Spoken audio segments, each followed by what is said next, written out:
Indian rupee dollar के मुकाबले 80 रुपए को टच कर चुका है। इंडियन रूपी की गिरावट को देखने के बाद reserve bank of India RBI ने कहा है कि अब वक्त आ चुका है कि इंडियन रूपी को इंटरनेशनलाइज किया जाए। इसके अलावा आरबीआई इंडियन रूपी को बचाने के लिए आने वाले समय में फॉरेक्स रिजर्व से $100 बिलियन खर्च करने वाली है। इसके अलावा आरबीआई इंडियन रूपी को स्ट्रॉन्ग बनाने के लिए और क्या क्या स्टेप्स लेने वाली है, आइए जानते हैं। तो नमस्कार दोस्तों, स्वागत करते हैं आपका चार्जिंग पॉइंट हिंदी में।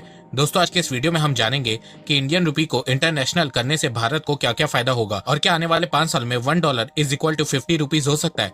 तो जानने के लिए जुड़े रहिए आप इस वीडियो के साथ।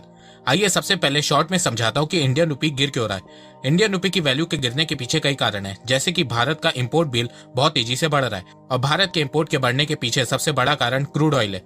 भारत 85% क्रूड ऑयल इंपोर्ट करता है और रशिया यूक्रेन कॉन्फ्लिक्ट के चलते क्रूड ऑयल की प्राइस $100 पर बैरल से ऊपर ही चल रही है, जिससे भारत के क्रूड ऑयल का इंपोर्ट बिल डबल हो गया है, जिसके चलते भारत का रुपया कमजोर हो रहा है।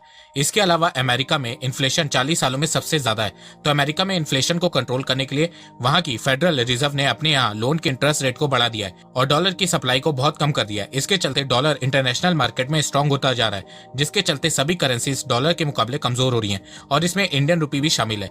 तो क्रूड ऑयल की बढ़ती प्राइस और फेडरल रिजर्व द्वारा डॉलर को स्ट्रांग करने से इंडियन रूपी बहुत तेजी से कमजोर हो रहा है।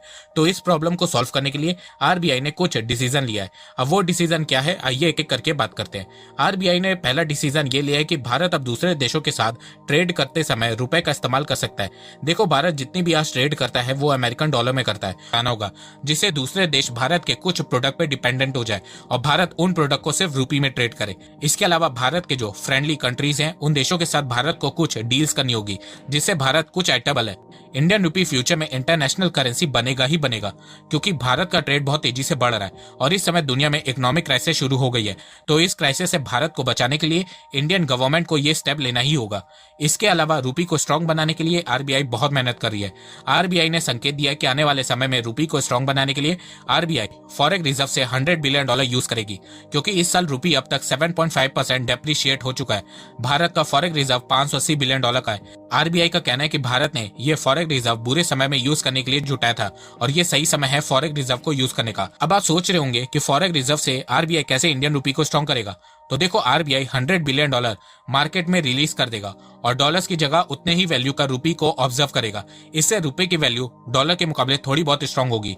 वैसे आपको एक बात और बता दो कि सिर्फ इंडियन रूपी बहुत तेजी से डेप्रिशिएट नहीं हो रही है, भारत से ज्यादा तेजी से दूसरे देशों की करेंसी गिर रही है।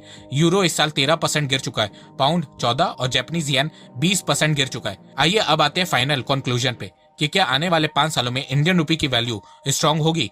तो देखो, अगर भारत का एक्सपोर्ट बढ़ता रहता है और भारत रूपी को ट्रेड में यूज करता रहता है, तो आने वाले समय में आपको रूपी डॉलर के मुकाबले स्ट्रांग होता हुआ दिख सकता है। आपके सामने रशिया का एग्जांपल है। जैसे ही रशिया पे सैंक्शंस लगे, रूबल बुरी तरह से क्रैश हुआ, पर फिर रशिया ने यूरोप को कहा कि अब वो ट्रेड डॉलर और यूरो में नहीं करेगा। रशिया सिर्फ अपनी